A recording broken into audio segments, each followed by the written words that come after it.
Ça me manquera très certainement parce que, j'allais dire, entre parenthèses, c'est une drogue quand même. Moi, j'ai 59 ans, je suis parti de chez moi à 14 ans, donc ça fait des années que je vis football, que je pense football, donc ça me manquera automatiquement.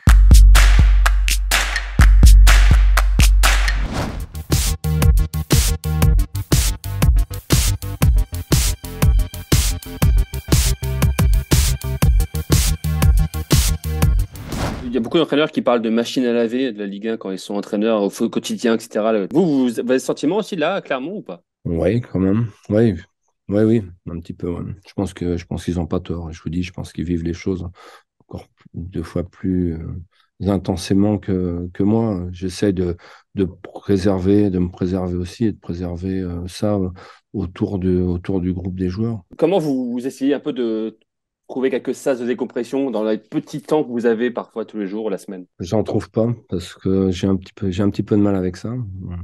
On est formé, j'allais dire, pour ça. À Clairefontaine, on a des personnes qui nous informent, qui nous préparent à ça.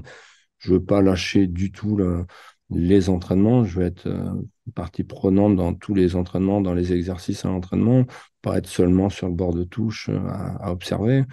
C'est là où moi je prends le plus de plaisir et je veux absolument garder ce carré qui est précieux pour moi en tout cas. Mais je pense on est comme on est. Moi j'ai besoin d'être au stade, j'ai besoin de travailler. On nous demande de prendre un petit peu de recul par moment, de prendre des demi-journées de repos. Et et ça m'est vraiment difficile de sortir de ça. Donc parfois, moi, je suis épuisé.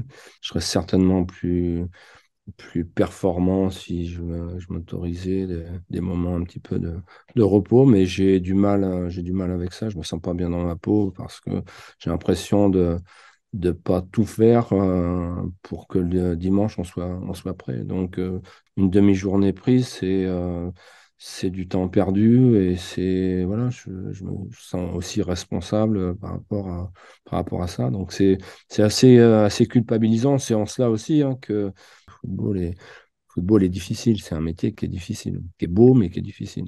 Vous imaginez le Pascal Gastien, du coup, quand il sera, on va dire, à la retraite, entre guillemets, qu'est-ce que ce sera quand vous serez vraiment en dehors de tout ça? Mes proches s'imaginent pas. Moi, quand je suis en vacances, bon, je pense quand même football. Voilà, j'ai envie vraiment d'être avec ma famille, avec mes amis. Donc, il y a pas de raison pour que je réussisse pas à m'évader du football. À un moment donné, je pense que je resterai, j'irai voir des matchs à coup sûr. Mais après, est-ce que ça me manquera? Ça me manquera très certainement parce que j'allais dire, entre parenthèses, c'est une drogue quand même. Moi, j'ai 59 ans, je suis parti de chez moi à 14 ans, donc ça fait des années que je vis football, que je pense football, donc ça me manquera automatiquement, mais je pense que j'ai d'autres points d'intérêt.